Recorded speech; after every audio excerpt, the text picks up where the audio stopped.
Olá, eu sou Carlos Magno Xavier. Estamos aqui hoje para falar sobre como é que eu consigo conceber e planejar uma contratação importante para o projeto, usando um modelo muito interessante, que é o Procurement Model Canvas. Este modelo permite uma sinergia entre as áreas envolvidas no processo de aquisição. Qual é a motivação para isto? Nós temos vários riscos hoje em projetos que têm origem nas contratações.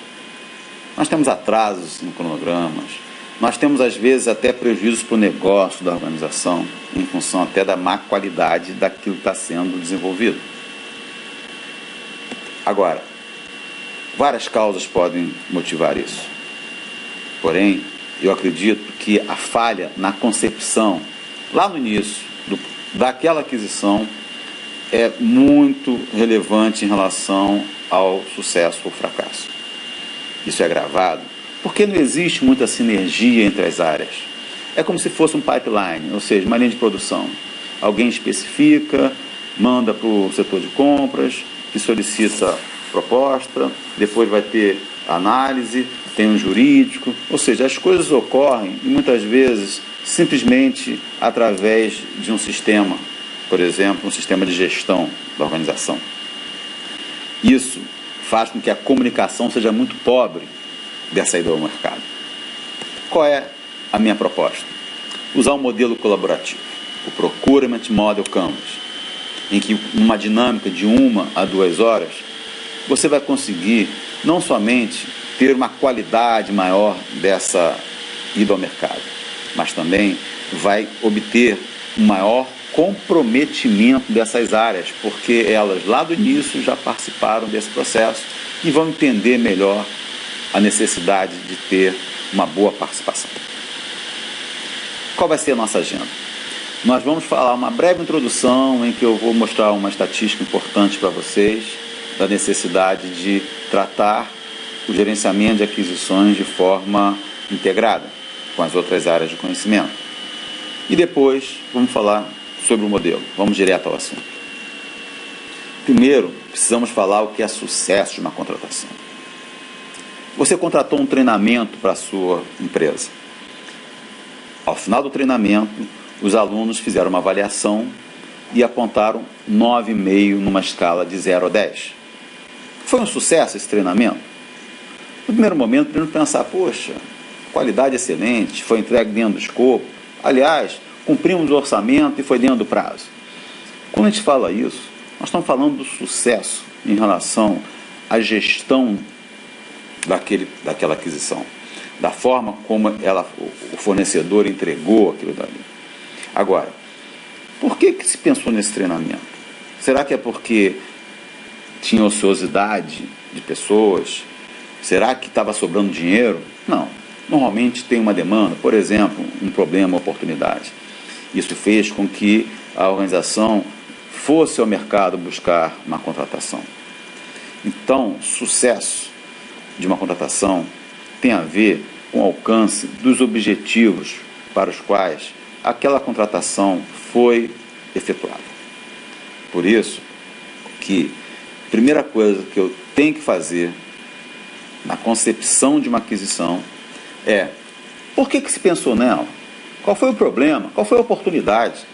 Por exemplo, eu estou com um problema de acidente de trabalho na minha empresa. Ok, esse é um problema. Agora, onde eu quero chegar? Qual é o objetivo que eu quero com aquela contratação de uma consultoria? O que eu quero é reduzir o número de acidentes. Será que eu consigo reduzir a 0? Não posso colocar um objetivo que seja difícil de alcançar, desafiador ao extremo. Por quê? O sucesso da contratação vai ser em função de eu alcançar ou não esse objetivo. Então percebam, eu estou criando aí uma expectativa. Eu gosto muito da definição quando a gente fala: sucesso é o atendimento das expectativas dos principais envolvidos. Agora, para atender expectativa, ou seja, para atender, eu preciso entender. Por isso que temos que começar nossa ida ao mercado entendendo qual o porquê, qual o problema. Enquanto que isso tem a ver com o passado, o objetivo que é a segunda pergunta, para quê, tem a ver com o futuro, onde eu quero chegar. E só assim pensar no escopo, ou seja, o que eu devo fazer para alcançar esses resultados. Então lembre-se, anote aí, sucesso tem a ver com atendimento de expectativa. Para atender, eu preciso entender.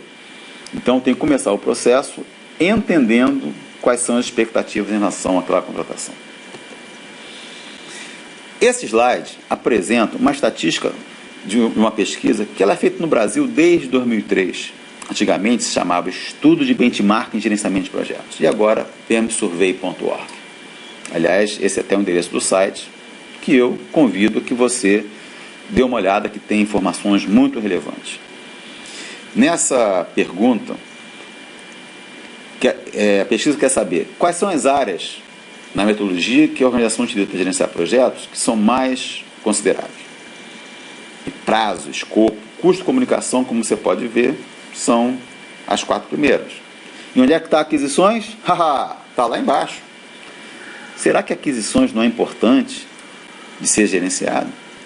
O que eu percebo quando eu vou ao mercado entender algumas organizações, o seu processo de aquisição, é que pensa-se que quem gerencia aquisições no projeto é o setor de compras. Que engano. Gerente de projeto, você é o responsável por gerenciar as aquisições no seu projeto. E por isso, se por um acaso você não estiver à frente, entendendo todo o processo e acompanhando todo o processo, existe uma chance maior de ter problema. Agora, tem uma outra pergunta nessa pesquisa que quer saber quais são os problemas mais comuns nos projetos. E percebam, comunicação, escopo e prazo são os principais problemas. Como assim? Nós vimos no slide anterior que prazo, escopo, comunicação estavam lá em cima, é o que o pessoal mais faz. Então podemos refletir sobre isso. Primeiro, achando que se fazem, de repente não estão fazendo adequadamente. Comunicação, precisamos melhorar. E por isso que a gente vai mostrar aqui um modelo que aumenta essa comunicação em relação ao gerenciamento de aquisições.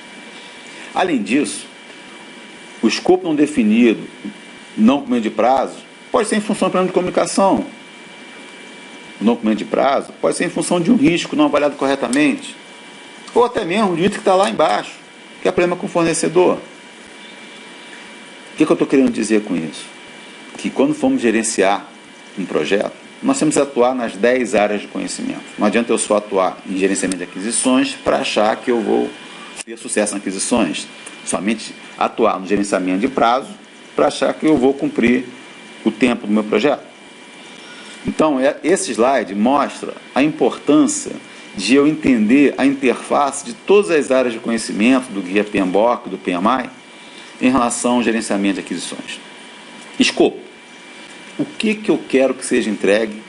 Qual a descrição desse escopo? Tempo. Como é que eles vão ser entregues? Como é que esse escopo vai ser entregue ao longo do tempo? Custo. Como é que eu vou pagar?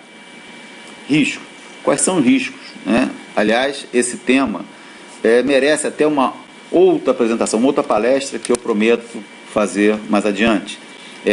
Como que o gerenciamento de risco das aquisições melhora o escopo, melhora o meu processo de seleção, melhora meu contrato, melhora a minha fiscalização. Me aguarde. Falarei sobre isso mais adiante em outra palestra. Qualidade.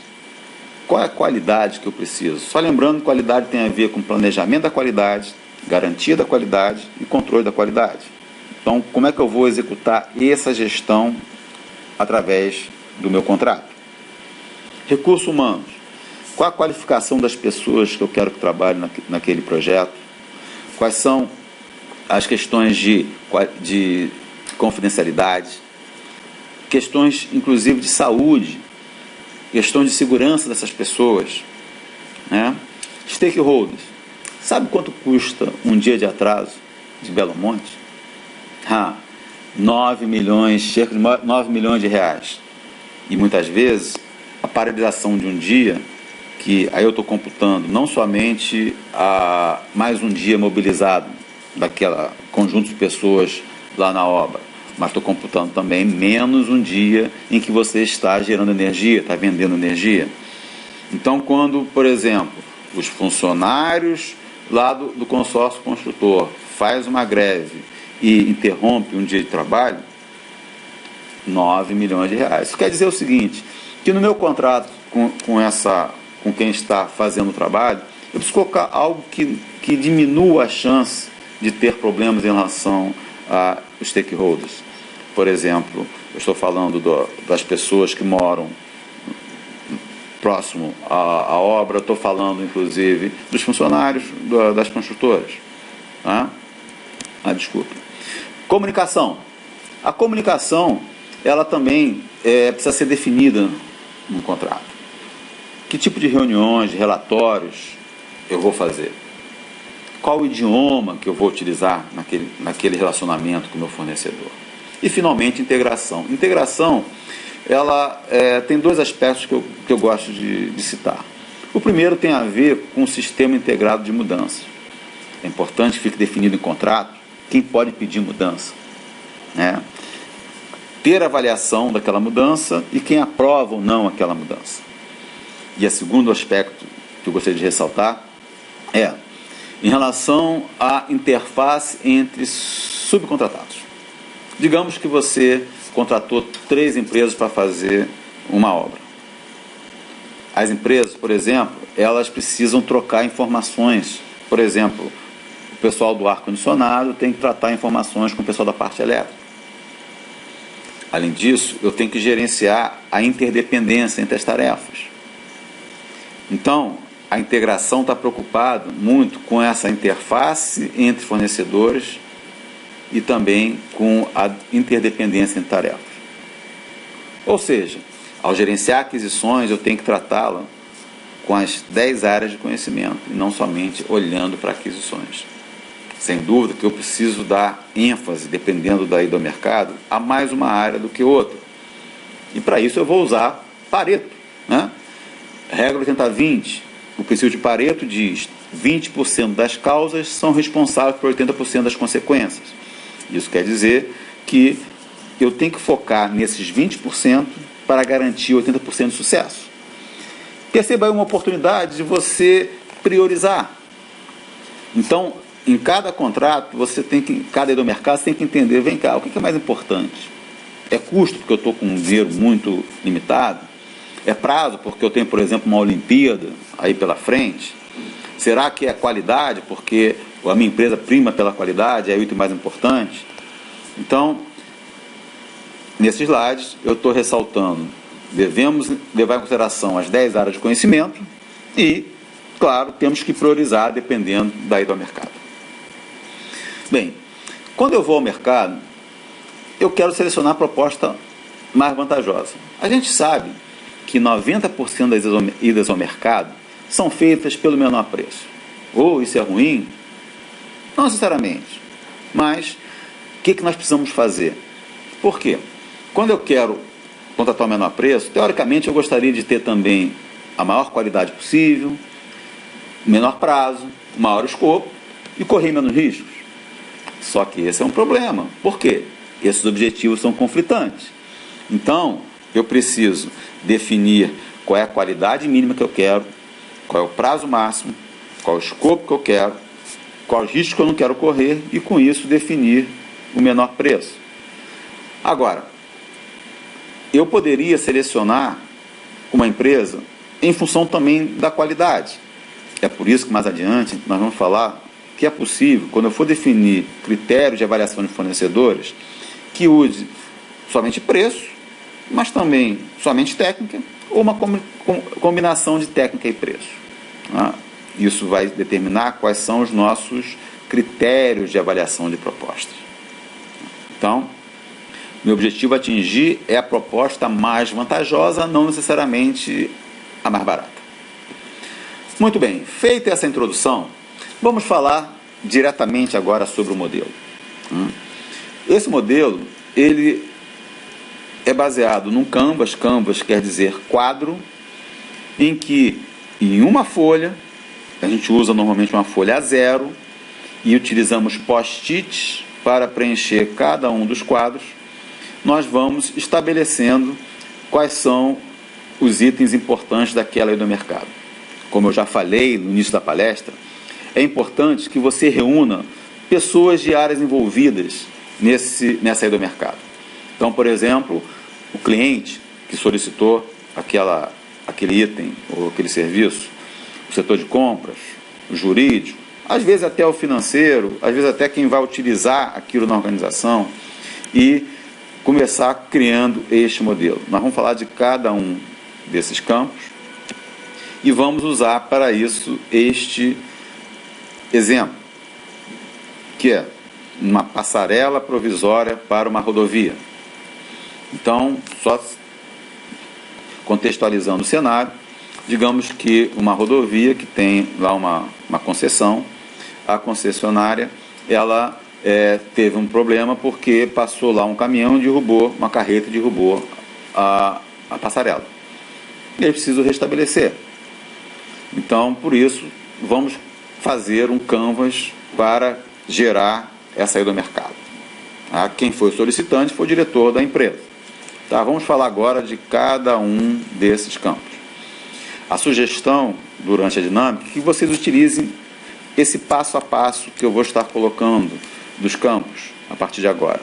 Mas este modelo é de idas e vindas. Eu posso estar lá no final e de repente vir ao início e fazer alguma alteração. E por isso a grande vantagem da utilização dos post-its. Grande invenção, né, gente? Ok. Primeira coisa, portanto, já comentamos, temos que iniciar um processo de do mercado entendendo por quê. Qual é a justificativa para essa contratação? Qual é a oportunidade ou problema existente? No caso da passarela, uma carreta derrubou na BR-101 na altura da cidade de Passadores. Então esse é um problema. Segundo campo, qual é o objetivo? Ou quais os objetivos, se forem mais de um? O objetivo é o que vai ser, o que essa contratação vai contribuir para ou solucionar o problema ou aproveitar a oportunidade. No caso da construção da passarela, restabelecer a travessia. Claro, esse é meu objetivo. Vocês podem perguntar, Magno, será que eu posso ter um objetivo financeiro, retorno do investimento, ganhar dinheiro com aquilo? Sim. Eu posso ter uma redução de um tamanho, de um prazo de um processo, e isso trazer um retorno do investimento em termos de dinheiro? Sim. Então, muitas vezes, o que é muito interessante, trazer o objetivo também para questões quantitativas e principalmente financeiras. Quando eu faço isso, tenho um objetivo quantificado, eu tenho uma meta. Bem, sabendo aonde eu quero chegar, fica mais fácil definir o que é necessário. Então, o que é escopo? O escopo é um somatório de produtos e serviços. E, nesse caso, a passarela montada é o produto final que se quer. Agora, eu preciso falar um pouquinho mais sobre esse produto. Eu preciso especificar um pouquinho mais sobre esse escopo. E aí que entra o campo requisitos.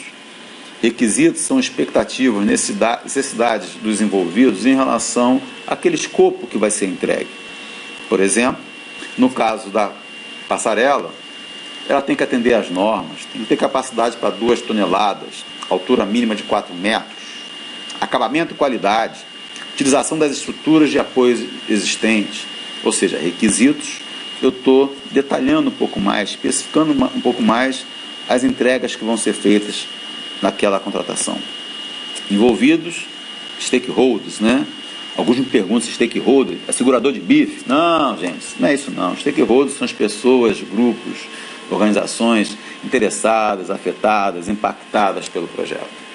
Então, por exemplo, no caso da passarela, os stakeholders são o diretor que solicitou, o chefe do departamento de engenharia que vai ficar à frente, né, do projeto, o fornecedor, a prefeitura, os usuários da rodovia, né, os motoristas que vão estar transitando com os seus carros, inclusive os caminhões, e pedestres, que vão depois utilizar a passarela. Então, entender quais são os envolvidos. Premissas. Muita atenção para esse conceito. E para isso eu vou usar primeiro uma palavra em inglês, assumption. Tem a ver com coisas que eu estou assumindo. E outra palavra em português, hipótese. Ou seja, na hora que o contratado vai fazer a proposta dele, ele vai assumir que algumas coisas vão ser feitas pelo cliente ou por terceiros. No caso aqui, eu coloquei um exemplo que alguém vai fazer uma implantação de um sistema e o cliente, até 1º de fevereiro de 2015, vai estar disponibilizando as infraestruturas de hardware e software. Isso quer dizer o seguinte, que para efeito do cronograma do contratado, ele vai colocar essa data como sendo a data de entrega. Agora, a gente sabe que as coisas mudam. Tem um ditado Yiddish que diz o seguinte: o homem planeja, Deus ri, e é por isso que precisamos analisar os riscos. E aí entra a questão de que premissas são fontes para a identificação de riscos. No caso nosso, da passarela, premissas para o contrato, responsabilidade do cliente, é o fechamento parcial da rodovia nos horários combinados. Quer dizer o seguinte, o contratado vai ter, por parte do cliente, que é o contratante, o fechamento da rodovia para ele fazer o trabalho de montagem. Outra questão é a divulgação na mídia de que haverá o fechamento parcial ou total da rodovia. Outra questão é que a demolição dos resíduos da passarela antiga já vai ter sido feita, exceto as estruturas de apoio. Aí vocês podem pensar, mas Magno, mas isso está em contrato. Com certeza o cliente tem que fazer. Ter que fazer é uma coisa, agora fazer realmente é outra. Tá? Então, por isso, gente, premissas para o contrato são hipóteses que o contratado, na sua proposta, vai assumir como verdade, mas que ele vai ter que gerenciar para efeito, né, de levantamento de risco. Outro conceito muito importante são restrições que vão ser impostas ao contratado. São limitações. Limitação muito comum é prazo, né? Quanto tempo ele tem para fazer aquele trabalho. Agora, por exemplo, ele pode ter restrições, imposições que vão limitar a forma como ele vai gerenciar aquele projeto. Então, por exemplo, as obras de reforma deverão ser conduzidas com laboratório em funcionamento. Então, vejam que no final vai ser o mesmo produto, que é a obra realizada, só que a forma de realização vai exigir que a contratada ela não paralise a obra. Desculpe, não paralise o laboratório. Tá? No caso da nossa passarela, restrições para o contrato. Conclusão do projeto em até 3 semanas, a montagem só pode ser feita de meia-noite às 5, e a prefeitura tem que aprovar o modelo da passarela. Então, restrições são imposições à forma como o contratado vai executar o escopo previsto em contrato. Estratégia de contratação. Como é que eu vou ao mercado? Eu vou contratar um fornecedor só para fazer o trabalho todo? Eu vou fazer a cotação, vou chamar quantos fornecedores? Qual é a modalidade de contratação? Eu vou, por exemplo, usar um modelo EPC, que é um modelo que quer dizer Engineering, Procurement, Construction, né?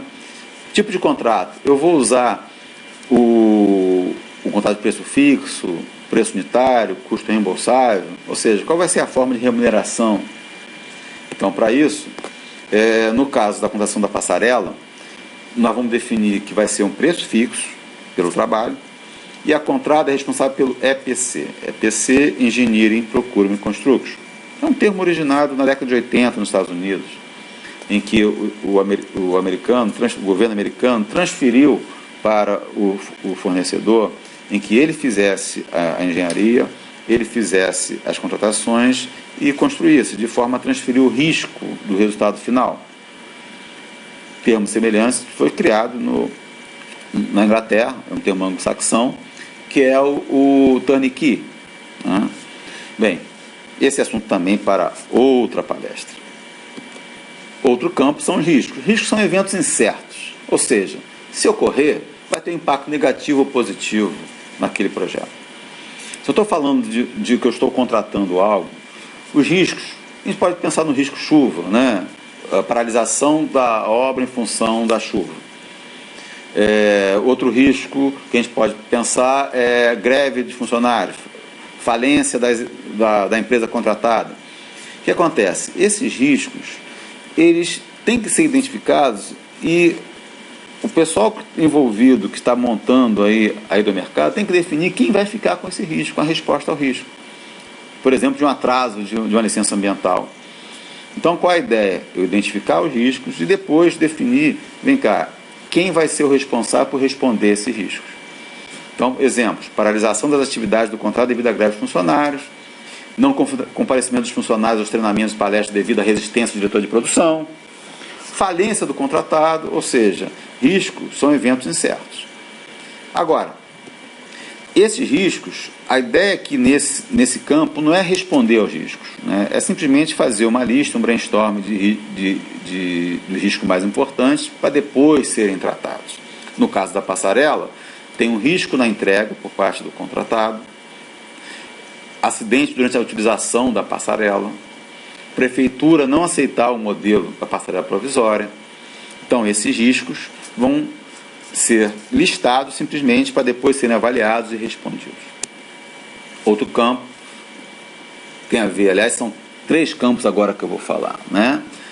Quais são as macro-entregas do contrato, como é que elas vão ser feitas durante o tempo e como é que vai ser pago. Então, no caso da passarela, grupo de entregas, olha, primeiro vai ter desenvolvimento do projeto, a compra de materiais, a montagem e teste.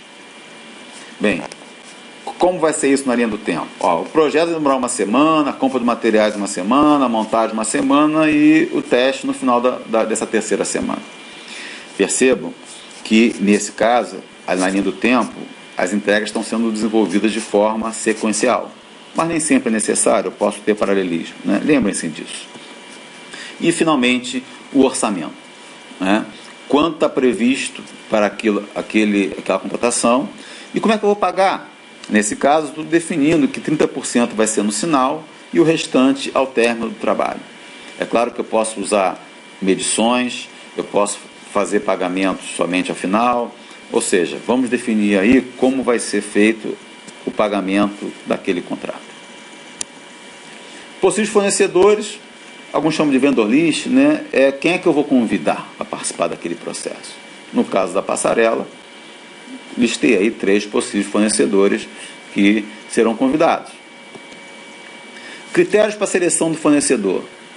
Tem 2 tipos de critérios. Os eliminatórios, aqueles que se a empresa não atender, ela está fora. Então, por exemplo, eu quero que ela apresente 5 atestados de ter feito um trabalho semelhante. Eu quero uma certidão negativa de débito junto à Receita Federal. Então, eliminatório é sim ou não.